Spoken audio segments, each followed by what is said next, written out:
नमस्कार दोस्तों, आपका अपने चैनल मनोज गुप्ता एकेडमी में आपका स्वागत है। दोस्तों, आज हम कक्षा 9वीं के भूगोल पाठ 1 वितरण के मानचित्र इस पाठ का स्वाध्याय अर्थात प्रश्न उत्तर करने वाले हैं।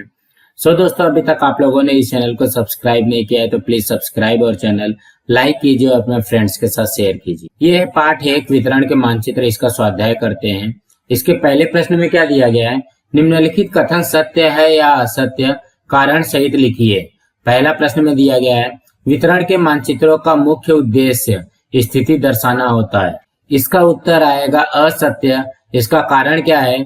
वितरण के मानचित्रों का मुख्य उद्देश्य किसी घटक, चरांक, तापमान, वर्षा संख्या आदि का किसी प्रदेश में वितरण दर्शाना होता है। अब अगला करते हैं। दूसरे में क्या दिया गया है? क्षेत्रघन पद्धति के मानचित्र में उप विभाग के लिए घटकों का एक ही मूल्य होता है। इसके उत्तर में आएगा सत्य। इसका क्या कारण है? पहला कारण है क्षेत्रघन पद्धति के मानचित्र में किसी प्रदेश के किसी घटक के न्यूनतम और अधिकतम मूल्यों को ध्यान में रखकर मूल्यों के 5 से 7 वर्ग निर्धारित किए जाते हैं। दूसरा, प्रदेश के प्रत्येक उप विभाग के घटकों के न्यूनतम और अधिकतम मूल्यों को ध्यान में रखकर प्रत्येक उप विभाग का उचित वर्ग मूल्य वर्ग में स्थान निश्चित किया जाता है और इस आधार पर संपूर्ण उप विभाग के लिए संबंधित मूल्य वर्ग ग्राह्य माना जाता है। इस प्रकार क्षेत्रघन पद्धति के मानचित्र में प्रत्येक उप विभाग के लिए घटकों का एक ही मूल्य होता है। अब अगला करते हैं। तीसरे में क्या दिया गया है? क्षेत्रघन पद्धति के मानचित्र में घटकों के मूल्यानुसार छटाएं नहीं बदलती। इसके उत्तर में आएगा यह कथन असत्य है। क्या कारण है इसका? पहला कारण है क्षेत्रघन पद्धति के मानचित्र में किसी प्रदेश के किसी घटक के न्यूनतम और अधिकतम मूल्यों को ध्यान में रखकर मूल्यों के 5 से 7 वर्ग निर्धारित किए जाते हैं। दूसरा, प्रत्येक वर्ग का मूल्य दूसरे वर्ग से भिन्न होता है। तीसरा, वर्गों के मूल्यों में अंतर होने के आधार पर प्रत्येक वर्ग की रंग छटा दूसरे से भिन्न होती है। इस प्रकार क्षेत्रघन पद्धति के मानचित्र में घटकों के मूल्यानुसार छटाएं बदलती हैं। अब अगला करते हैं। चौथे प्रश्न में क्या दिया गया है? क्षेत्रघन मानचित्र का उपयोग ऊंचाई दर्शाने के लिए होता है। इसका उत्तर आएगा असत्य। क्या कारण है इसका? पहला कारण है जिन चरांकों का वितरण संलग्न नहीं होता, जैसे जनसंख्या, पालतू पशु आदि का विवरण, उनका विवरण दर्शाने के लिए क्षेत्रघन मानचित्र का उपयोग किया जाता है। दूसरा, जिन चरांकों का वितरण संलग्न होता है, उनका वितरण दर्शाने के लिए समघन मानचित्र का उपयोग करते हैं। तीसरा, ऊंचाई का वितरण संलग्न होता है, इसलिए ऊंचाई दर्शाने के लिए क्षेत्रघन मानचित्र का उपयोग न करके समघन मानचित्र का उपयोग करते हैं। अब अगला करते हैं। पांचवें में क्या दिया गया है? जनसंख्या का वितरण दर्शाने के लिए समघन मानचित्र का उपयोग किया जाता है। इसका उत्तर आएगा यह असत्य है। इसका क्या कारण है? इसका पहला कारण है जनसंख्या जैसे चरांक का वितरण संलग्न नहीं होता। दूसरा, इसलिए जनसंख्या जैसे चरांक का वितरण दर्शाने के लिए बिंदु मानचित्र अथवा क्षेत्रघन मानचित्र का उपयोग किया जाता है। अब अगला करते हैं। छठवें में क्या दिया गया है? बिंदु पद्धति मानचित्र में प्रत्येक बिंदु के लिए उचित पैमाना लेना चाहिए। इसके उत्तर में आएगा यह सत्य है। इसका क्या कारण है? बिंदु पद्धति के मानचित्र में स्वतंत्र रूप से बिखरे हुए घटक के मूल्य के अनुसार प्रत्येक बिंदु के आकार का पैमाना निश्चित किया जाता है। अब अगला करते हैं। सातवें में क्या दिया गया है? क्षेत्रघन और समघन मानचित्र सममूल्य रेखाओं द्वारा नहीं बताए जाते हैं। इसके उत्तर में आएगा असत्य। इसका क्या कारण है? इसका पहला कारण है जब किसी चरांक का वितरण संलग्न होता है तब उसे दर्शाने के लिए सममूल्य रेखाओं का उपयोग किया जाता है। दूसरा, समान मूल्य वाले स्थानों को एक रेखा द्वारा जोड़कर जो मानचित्र तैयार किया जाता है उसे समघन मानचित्र कहते हैं। इस प्रकार समघन मानचित्र सममूल्य रेखाओं द्वारा बनाए जाते हैं। अब अगला करते हैं।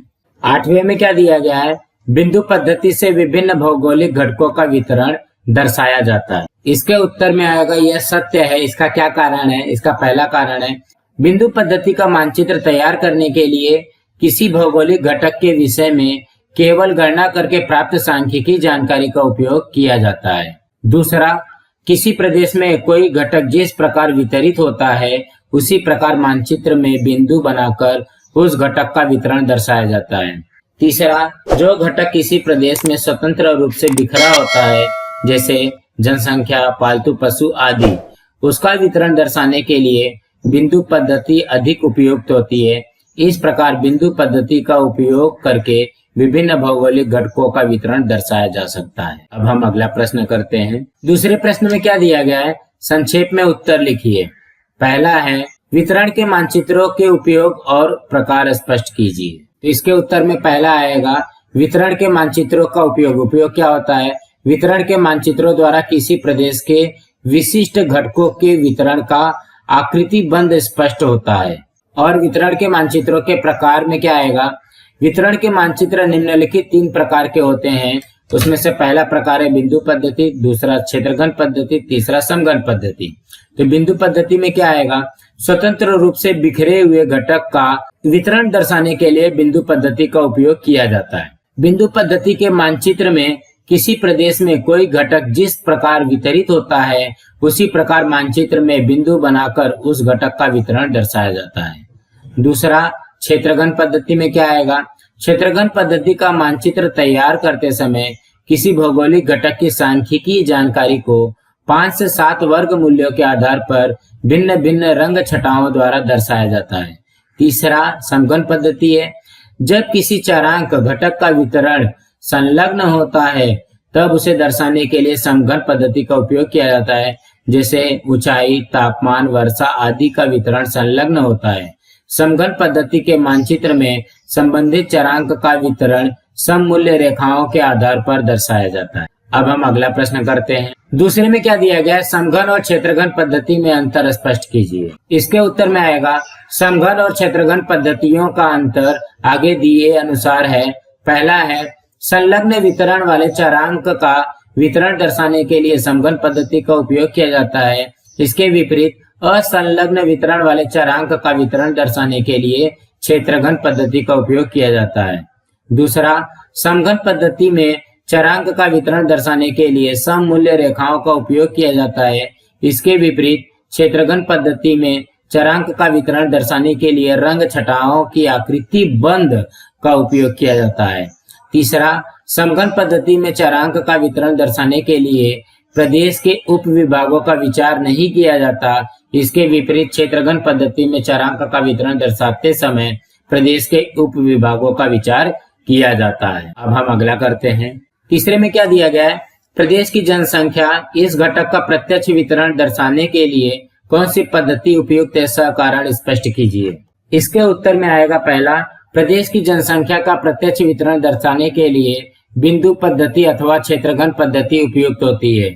दूसरा, जनसंख्या का वितरण असंलग्न होता है और यह घटक प्रदेश में स्वतंत्र रूप से बिखरा होता है। तीसरा, बिंदु पद्धति।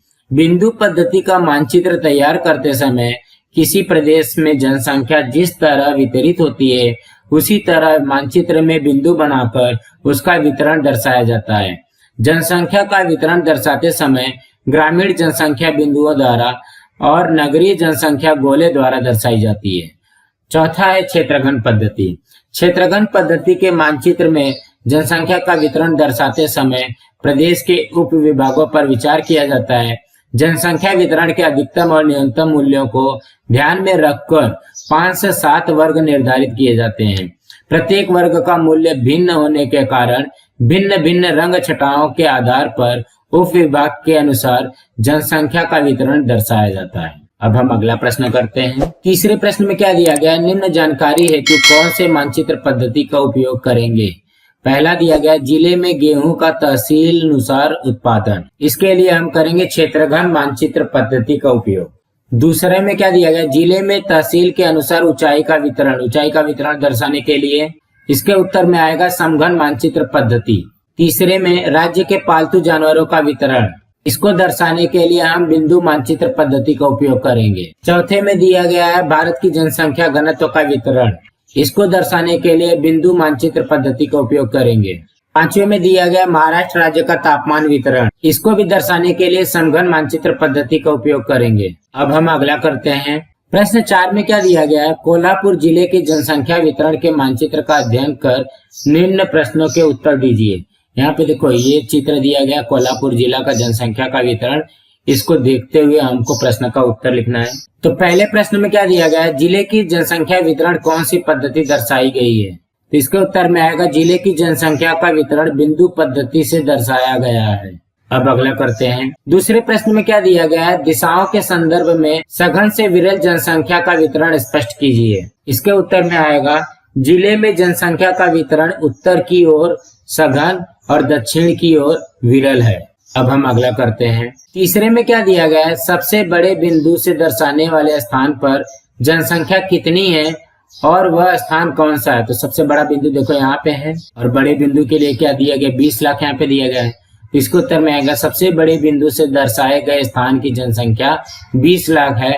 यह स्थान कोल्हापुर जिले के करवीर तहसील है। यहाँ पे देखो, यहाँ पे लिखा हुआ है करवीर तहसील। अब अगला करते हैं। चौथे में क्या दिया गया, सबसे कम जनसंख्या कौन सी तहसील में है।